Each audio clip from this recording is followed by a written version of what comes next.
Headquarters of common sense. Talk Radio. But this was a good day, wasn't it? This was the Daily Mail all across the front, a victory for women's rights. It was a pretty good day, wasn't it? I guess it was a slightly better day than yesterday, but I don't think it's a particularly victorious day for women. See, this goes back to that trick of language. And if we'd said men all along, and single-sex spaces would have never included men, but we haven't been saying that, and we still can't say that. And the EHRC doesn't seem to also be able to bring itself to say it. The GRA has done a hell of a lot of damage for women's rights, and without recognising or changing people's legal sex, then we wouldn't be in any of this trouble. It's ludicrous. I noticed on your sweater there you've got that very, very difficult question.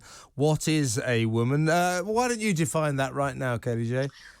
Well, it's an adult human female, and I feel the fact that I can answer that, I might get a seat in the Supreme Court in the USA. It is ridiculous. And while we're going on about this being a great day for women's rights, what exactly are we talking about? We're talking about the ability of organisations, either public or private, to say to someone who identifies as a woman, who just says I'm a woman, it's the ability of these organisations to say, I'm sorry, you can't go into that space because that is for biological females. It's as simple as that.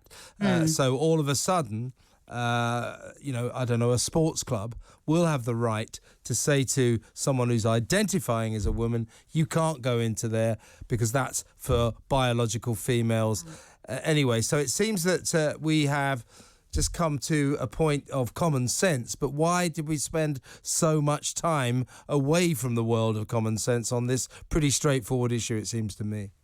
Well, there's always cowardice in much of this legislation, and so there's this thing called legitimate aim.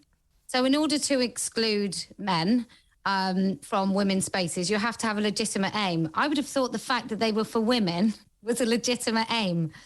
You can't come and play rugby against women is a legitimate aim to stop men because you might actually break their backs, their legs, or kill them.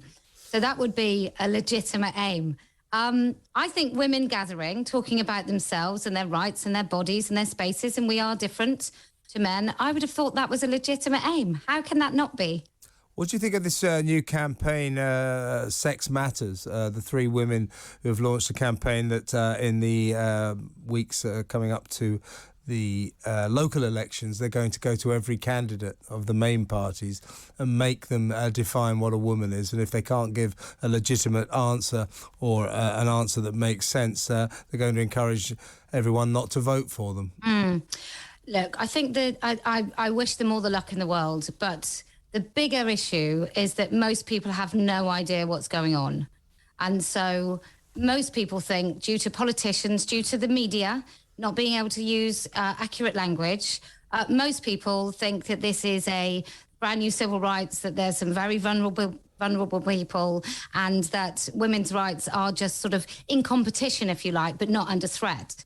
So I think for me, I think the public need to know what's going on. I personally would like to target IPSO and get them to lift the ridiculous sanctions on anybody that correctly calls a man a man.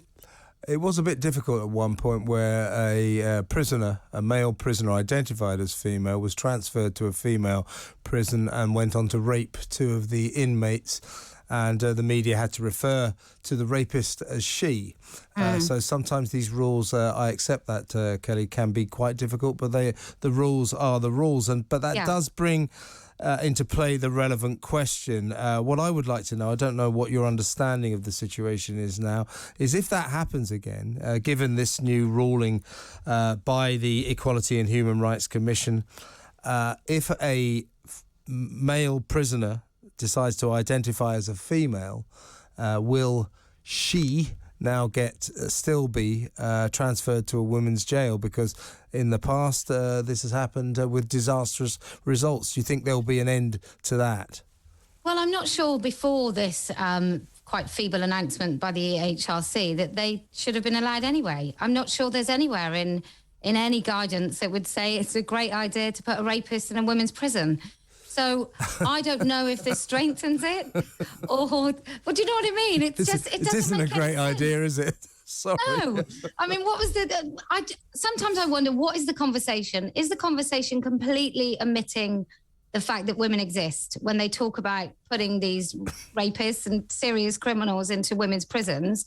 Or, how does that even happen? Oh, we've got John, now Janet, and he has raped 5 people, but we think, he likes to dress as a woman. He identifies as a woman. We're just going to chuck him in with the women. Oh, is that the non-violent women, the majority of which are serving time because they've also been victims of abuse? Yes, those women.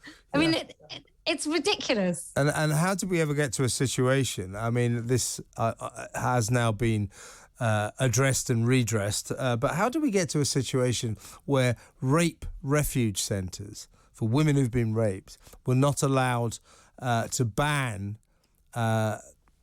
trans women, who hadn't physically transitioned from entering those places? How did we get to that? Well, look, I think a long time ago, some well-meaning people saw these particular men as incredibly vulnerable. And then what happened is some of those men, for good or bad reason, and I can't think of a good one, decided to work within that sector. And then once those men are working within that sector, for example, the CEO of Edinburgh Right Crisis is a man who got his job not telling anybody that he wasn't a woman.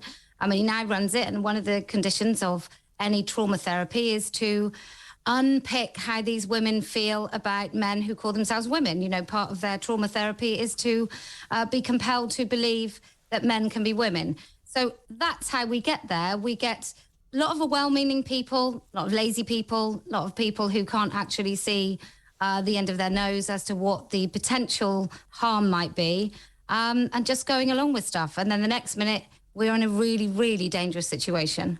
See, at this point, of course, we have to go through this ritual where I say, and I do sort of believe this, I don't mind. It's absolutely fine for me that somebody who's transitioned wants to be treated as a woman, wants to be called a woman's name, wants to be addressed with the female pronouns, she and her. Absolutely fine by me. All of that is cool. But there are these difficult areas, aren't there? Like women's prisons, rape refuge centres, and dare I say it, female sport.